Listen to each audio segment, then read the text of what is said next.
In this video, I want to talk a little bit about acceleration.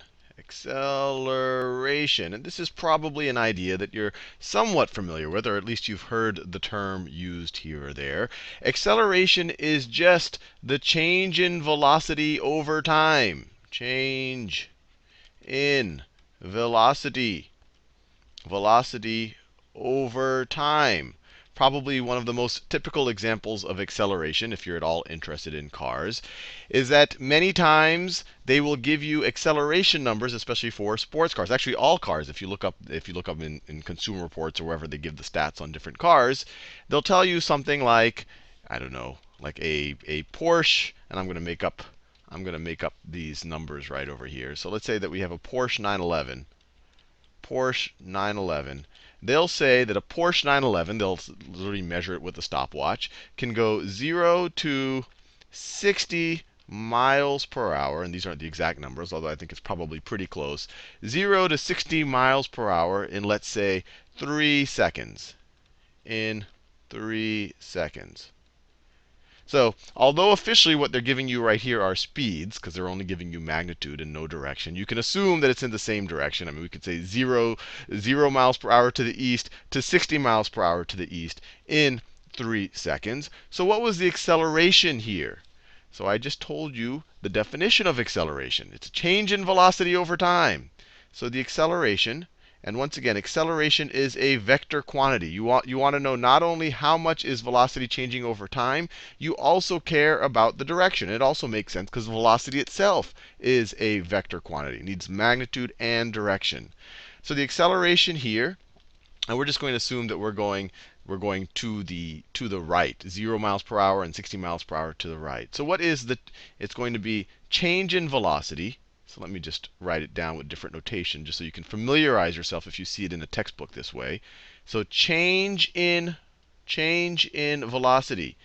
This delta symbol right here just means change in velocity over time. Over time. And it's really, as I've mentioned in previous videos, it's really time is really a change in time. But we could just write time here. This 3 seconds is really change in time. It might have been, if you looked at your second hand, it might have been 5 seconds when it started, and then it might have been 8 seconds when it stopped. So it took a total of 3 seconds. So time is really a change in seconds. But we'll just go with the time right here. So, or we're just with the t. So what's our change in velocity? So our final velocity is 60 miles per hour. Our final velocity is 60 miles per hour. And our original velocity was 0 miles per hour. So it's 60 minus 0 miles per hour. Miles per hour. And then what is our time? What is our time over here? Well, our time is, or we could even say our change in time. Our change in time is 3 seconds. 3 seconds. So this gives us 20 miles per hour per second. Let me write this down. So this becomes, this top part is 60. 60 divided by 3 is 20. So we get 20, but then the units are a little bit strange. We have miles. Instead of writing mph, I'm going to write miles per hour. That's the same thing as mph. And then we also, in the denominator right over here, have seconds, which is a little bit strange. And as you'll see, the units for acceleration do seem a little bit strange. But if we think it through, it actually might make a little bit of sense. So miles per hour, and then we could either put seconds like this, or we could write per second. Per second. And let's just think about what this is saying. And then we could get it all into seconds, or we could all get into hours, whatever we like. This is saying that every second, this Porsche 911 can increase its velocity by 20 miles per hour. So its acceleration is 20 miles per hour per second. And actually, we should include the direction, because we're talking about vector quantities. So this is to the east. So this is east. And then this is east right over here, just so that we make sure that we're dealing with vectors. You're giving it a direction, due east. So every second, it can increase in velocity by 20 miles per hour. So hopefully, with the way I'm saying it, it makes a little bit of sense. 20 miles per hour per second. That's exactly what this is talking about.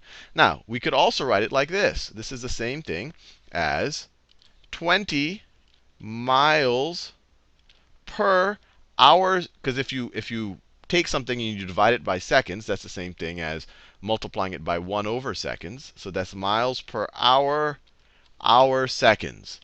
And although this is correct, to me this makes a little less intuitive sense. This one literally says it. Every second, it's increasing in velocity by 20 miles per hour. 20 miles per hour increase in velocity per second. So that kind of makes sense to me. Here it's saying 20 miles per hour seconds. So once again, it's not as intuitive. But we can make this so it's all in one unit of time, although you don't really have to. You can change this so that you get rid of maybe the hours in the denominator. And the best way to get rid of an hour in the denominator is by multiplying it by something that has hours in the numerator. So hour and seconds. And here, the smaller unit is the seconds. So it's 3,600 seconds for every 1 hour. Or 1 hour is equal to 3,600 seconds. Or 1/3600th of an hour per second. All of those are legitimate ways to interpret this thing in magenta right over here. And then you multiply. Do a little dimensional analysis. Hour cancels with hour. And then you have this will be equal to 20 over 3,600. 20 over 3,600 miles per seconds times seconds. Or we could say miles. Let me write it this way. Miles per seconds times seconds, or we could say miles per second. I want to do that in another color. Miles per second squared.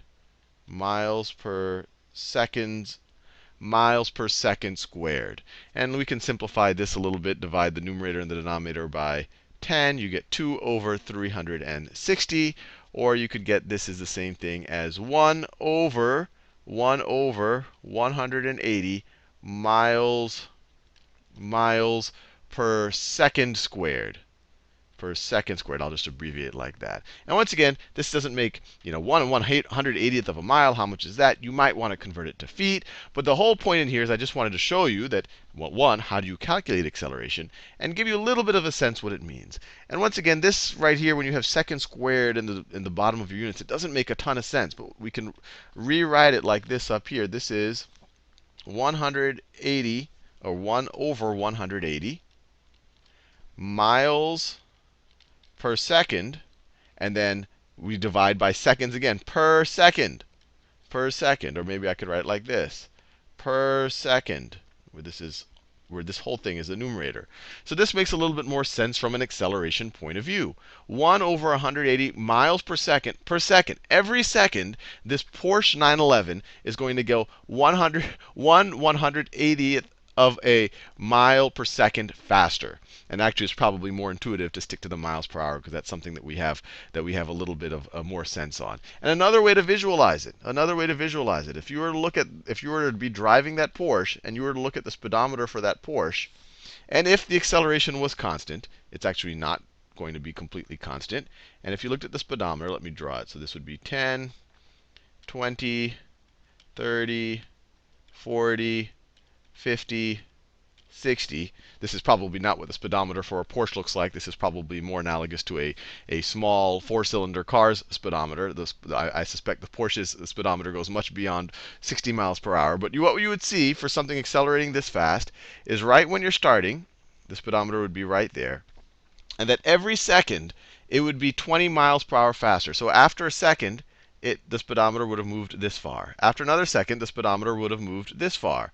And then after another second, the speedometer would have moved that far. And the entire time, you would have kind of been pasted to the back of your seat.